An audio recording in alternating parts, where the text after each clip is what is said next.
Hip Hop Zone Radio. This is your man, Bless the Party Sparker. You know what it is, y'all. It's 12 Wednesdays right here at Power357Radio.com. Across the fader media. I had to play the whole thing, man. I rarely play the whole thing, but I had to play the whole thing just because we got educators on here. And shout out to my man. Well, I gotta say rest in peace to my man just now that that whole track was. Shout out to my man Akil Nadir. You know what I'm saying? Educator. That was one of his tracks that he put out there. But that being said, we got my man Michael Babb on the line talking about financial literacy in schools. Let me ask you this. We've heard your history about what you've been doing, what's been going on, what your goals are. What made you start this? I know you said, okay, there was like, okay, you know, you had to, you weren't very well versed in financial literacy yourself. So for that to be a thing for you to be like, okay, I want to teach, what made you want to put that into the curriculum when you had any choice of anything that you wanted to do? Yeah, transparently, I would say about like, it's been like a year and a half. I was trash with my finances, with my credit. And I needed to like sit down and revamp what was going on. I was in a whirlwind. My sons, I was looking at my sons and I was like, yo, like, how do I get out of this, yo? And I was just like, yo, you got to study out of this. And so I really, as I started to just read from my own information and started to learn from my own information, I like I said, I ended up in this situation at a school where it was like, yo, you got to teach an elective. What do you want to teach? And I was just like, yo, I want to teach what I'm learning now. And it's because I didn't know, I'm sure I'll probably reach a lot of people or kids who didn't know either. And so, yeah, that was my jump in, man. I just saw something that I was bad at, and I said, let me learn it, and then let me go ahead and give it to somebody so they can be better than I am. I want to tell you.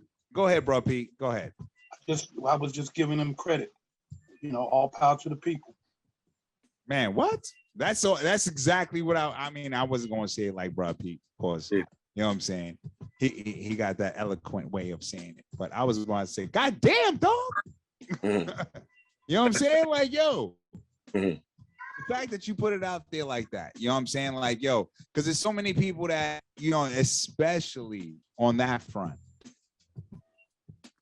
they come across like, okay, well, I've done this. I've made my first million. I know exactly what I'm talking about. You know what I mean? And they come across on a level of follow me, do exactly what I'm saying, even though I haven't done it yet. And you'll make your million. You know what I'm saying? You'll make your billion. You'll make whatever it is you're looking for. You'll make your fast money. Mm-hmm. You know what I mean? The fact that you're coming at it from the perspective of, and you said it like I said. Let me check the numbers real quick. I didn't say that when we came in. Big shout out. We are in 102 countries. Where we at? Let me see. 114,674 IP addresses across the globe. You straight up told them I was trash at first. Mm-hmm. And this is what a lot of people don't understand. It's like, yo, I'm cheers to that.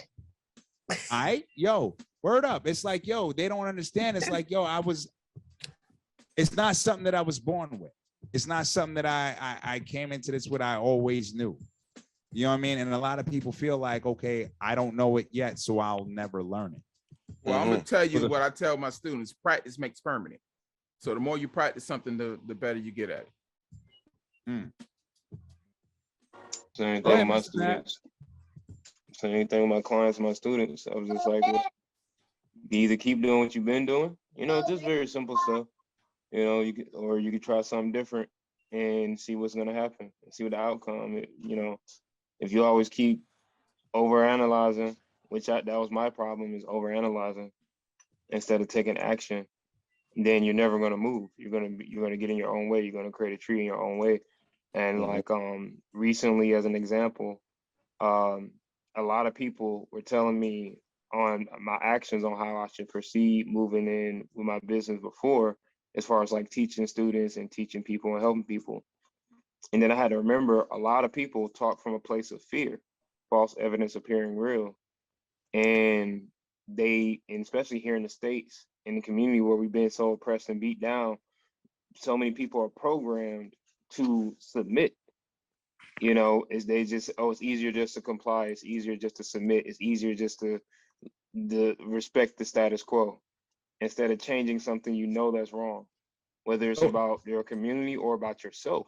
And that's a big point right there that you're bringing up, Luck, because right there, but what you're talking about, Mr. Bab, as far as putting it in the curriculum and showing these kids, like, yo, I never thought about that. You know what I'm saying? Like, yo, fast money is great, but long money is long. Yeah. You know what I Yeah. mean? And to show a kid that is something spectacular. Like, you know what I'm saying? Can you speak on anything on that nature? Yeah, man. And just piggybacking off of what the brother said about fear. I was blessed to have studied martial arts from my teacher, and just using that application of fear. Like, fear wants you to stay still. Fear wants you to stand still. You actually have to attack fear with action. And so, going into my daddy's coming. I'm coming. I'm gonna get you some water. Going into the situation of fear with action made me get up and go like, okay, I'm trash at finances. I need to go study it, instead of I'm trash at finances. I'll never understand it. And so to address your question about fast money and long money, fast money is the fear that you're not going to be able to do what you want to do tomorrow. Long money is the understanding that I'll be able to do what I want to do tomorrow if I take these steps. And it may not happen. Tomorrow is not necessarily, Monday to Tuesday, but tomorrow is this year to next year, January to February, And so this is the sustainable thing, is what you want, because now I can do this for the rest of my life, versus I live like a king now and I'm back to being a peasant next year. 90-day That's baller. the biggest thing. That's what I really appreciate with what you're talking about and the things that you're doing, bro. You know what I mean? Because like I said, there's so many kids out here that the only example they have of, I'll say, survival. Yeah, I'm gonna go there. It's, the only example they have of survival is fast money. You know what I mean? Once they realize that there's something beyond that, they can make some long money, and they can, not only that, it's sustainable money, not only for them but for their kids. And it looks good too, bro. I'm sorry. Like, yo, you look much better when you're talking about, yo, I'm a CEO of a corporation, rather than, yo, I run the block. You know what I'm saying? So you can get along in plenty other circles. So, and that's my thing. Like, how do you get that idea across to the youngsters in your classes that you're teaching? The big thing is, so when I'm teaching that unit about long-term investments, I show them pictures of me in high school. I show them pictures of me as a kid. And I'm like, y'all, like, I look just like y'all did when y'all was there. And I couldn't fathom being a 37-year-old. All I could think about was being from a ninth grader to 10th grader, or what I want to do in college. Like, that's these little 4-year windows is what we see through. And imagine if I had the information y'all did, and then I go to like a Roth IRA calculator, and I show like, yo, if I invested my money at $6,000 a year, which is the maximum you could put in, and just did a basic S&P 500 investment, that's just investing into the whole stock market, I would have had $300,000 in cash sitting in an account right now. But because I didn't have the information, I have $2,000, and at the time I was like, I showed them like I got $2,000 sitting in a checking account, and that's the extent of my financial wealth, is the little measly $2,000 in cash. Everything else for me is debt. And then I was showing my credit card bill. I was showing my my car note, and I, you know, like we get into that place of I don't want to show them my. No, they gotta see. I was just going to ask you. I wanted to ask you. Do you think that that's a big issue in our community?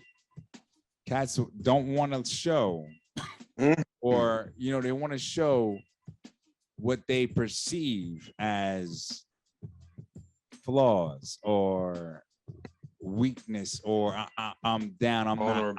I'm not rich. You feel me? So it's like, you know, with that being said, you're not showing the next generation what's really going on. Reality. So, exactly. So with that being said, like you just put that out there, you know what I mean? Yeah, I go to it, man. I show them man, I've told them about me being in mental health therapy. I show them my financial accounts. I'll show them I have a part of their career when they're doing career assessments. I'm like, yo, look up what the median average earner is for the career you want to do. And now ask yourself, is that a career financially that you want to do? And I'm like, the best way people understand is that they get exposed to it now. And then I show them data and statistics, like the amount of millionaires that are 20, amount of millionaires that are 30 million. And I'm like, here's what the reality is. You know, you're going to reach so many situations that's going to tell you to go now, and you can get it now, the microwave generation. But the likelihood that it's going to be that is so slim to none, versus you making a plan of action and doing this plan. You can actually see the things coming together. You could absolutely become a doctor, a lawyer, my cousin's a pharmacist, and I watched him go through his 4 years of college, 3 years of pharmacy school, and he's doing that right now. There's nothing special about him. He didn't do any sort of special financing. He went to school, he studied, and this is a career. From there, he made he has a wonderful tequila company that he made. Is it making millions yet? No. But the point was, with his $150,000 starting salary, he took that money, invested it. Now, 5 years into his career fields, he's into the 270,000. You know, like, this is a very much foreseeable path for you, versus come buy into this company and find 10 other people to come and follow you, and you'll be into this tier. And you know, like, you know, we fall for it because of the fly. Can I play devil's advocate for a second? That's a good way of saying it. That's a good way of saying it. It is a good way of saying it. It is. It's just networking is powerful, and network marketing is powerful, and what you're saying is powerful. Like, I would suggest a project for your students where, because of their ages, there is certain restrictions, but I know in New York, you could put them on as board members for shell companies that y'all can create, and actually do exercises where they're actually, because you can have a 2 or 3 year old on a board member. Your son over there can be a board member right now for a corporation. And if you set them up in that nature where you actually doing implementation, that's the beautiful part, because I keep hearing everybody say money, money, money, money, money, which is cool. Mm-hmm. And you know what I mean? Of course, credit, amazing, right? Especially if you start them early, or at least 4 years before they're 18, so they can build up their history to hit that 4-year mark early. But at that point, not only can you set up traditional security investments like Roth IRAs and IULs and securities and things like that, but you can set up more advanced things, such as, you know, digital real estate, this thing, coding, engineering. And the reason why you would do that is because now they have the traditional money investments and vehicles for building up retirements and Roth IRAs and different vehicles. But then now they have the Web 3.0, the NFTs, the digital products, this and things like that. And it bridges skill sets, because yes, the money's cool, but I tell people all the time, you know, it's a skill set that you really want, because people say, because one of my products and services is herbs. And it was like, well, recently I just found out I had a blood clot. I'm like, but before I knew I had a blood clot, I didn't know which herbs to use. But I went to a specialist. Thank God that somebody got passionate about foot doctor. You know what I mean? And they found the blood clot. I never wanted to be a foot doctor, right? I never wanted to be a podiatrist or a cardiovascular specialist or a neurologist or anything like that. So the fact that there's women and men, you know, especially in people in our demographic who do want to be those specialists, I'm grateful for them. You know what I mean? So that's what I'm saying. Like, if you can show them, especially in that part where they're— That's a big point. I gotta say real quick, shout out to Jay Quest. He put it out there, fantastic explanation. He said his kids are listed as producers. I don't know if he can talk right now, but I'm gonna just say, because you know he may be doing some shit, but his kids are listed in as producers in all the music he makes, so they always have the publishing. Yo, I'm here. I want to find out something real quick. Hey, real quick, bro, Pete, let him say what he had to say real quick. I got Jay Quest. He popped on. Yeah, you know, what you guys were saying, it's also building equity in their future. And when, you know, I own a publishing company, so that one of the things that I wanted to do when I got back into making music and releasing music was to be able to give artists the chance to own some of their publishing so they don't get robbed off the bigger record labels. But also, if I listed my kids as producers on anything I do, when I write music for movies, TV, when I release songs, beats, anything, so they will always have the equity, the publishing, and the royalties for lifetime in case anything happens to me. And you never know what's gonna take off, what's not. But they have that equity, so when they get older, I mean, that's there for them. That's something that they can use in life. Generational wealth. Yes. Go ahead, bro, Pete. That's it. That's it. Now, I wanted to ask the brother, I mean, a lot of things he's saying are real good and interesting. I want to know, Mike, are you willing to take that, what you're doing in school, are you willing to take that out of the school? And I'm asking you for a reason. The reason that I'm asking you about that, because I work with young Black men in the juvenile justice system, okay? And I'm quite sure that they need to understand the difference between fast money, short money, long money, you know, slow money. You're absolutely right, bro, Pete. Absolutely, because I wish I would have learned how to balance a checkbook instead of the stupid algebra I learned. Hey, watch your mouth about math now. Hold on now. Don't be crazy. Just terrible at it. About math. But I wish they would have taught me how to invest and balance a checkbook in simple things to build on, like the IRAs, how to invest, how to, you know, they don't. I mean, some of the math is usable to some people, but to me, I mean, I use it, some of it, but I could have used the other information a lot better. And bro, Pete had it's exactly, man. If you give, some of these people don't have the access to the knowledge. They don't have the access to the resources. And secondly, the young man that you was talking about that does music, that sings, raps, and he's into music, I'd like to talk to you concerning him. I also work with a couple of students at Howard University, and one of them is a music major, all right? And he's looking for young people that want to get into music that he can mentor. Yeah, absolutely. Get with Bless. I mean, we have, you know, the arm across the Fader Network. We have a record company, it's Groove Gang Music. It's publishing, and we have distribution. That's what I'm talking about. Like Mr. Bab, I know Mr. Bab probably got his thing going on. You know what I'm saying? He got twins going on over there. So. Yeah, I'm here. Just not on camera, but I'm here. Definitely. And we got. Go ahead, bro. Can you respond to what I was asking you though? Yo, I definitely, absolutely, man. If he has ears, let him hear. Especially for, you know, brothers that are incarcerated. You know, they have the it's an unfortunate circumstance, but they read so much. And so, yeah, I absolutely would love to, if I put the information there, you know, they're gonna wind up finding stuff that I didn't think about. And you know, between financial literacy and financial literacy just stems across, you know, so many different things. And so, yeah, absolutely. I would absolutely be open to doing that. All right, can I get your information from Bless? Yeah, yep, for sure. And I can even I could drop my social media in the chat too. Put it in the chat. On And there. I want you to get with Mr. Bab. Mr. Bab, I want you to get with Lucky Goggins. I want you to get with Jay Quest, and I want you to get with Brad Pete, especially on, you know, the things that they got going on specifically. Now, anybody else that got something going on, I definitely want you to connect with the brother because it's definitely important what he got going on. We're going to drop that in the chat. I got to run this. You know, we got to run the last song. It's your man, Bless the Party Sparker. This is Wealth Wednesdays. Mr. Bab, good looking out for coming through. No doubt, y'all, no doubt. Again, I appreciate the conversation and looking forward to working with everybody or just, you know, building and coming on. Again, this is a great platform you got here, brother. And in any way that I could support or just pass the message, I'm going to do so.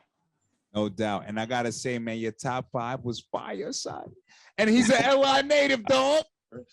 Hey, look, I was late coming on, but the things you were saying is crucial to society, man, to get the younger generation to have a chance to be on the same place. Definitely, man. We appreciate you, man.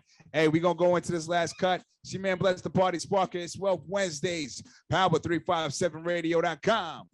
We moving your music around the globe and across the fader, y'all. Keep it locked.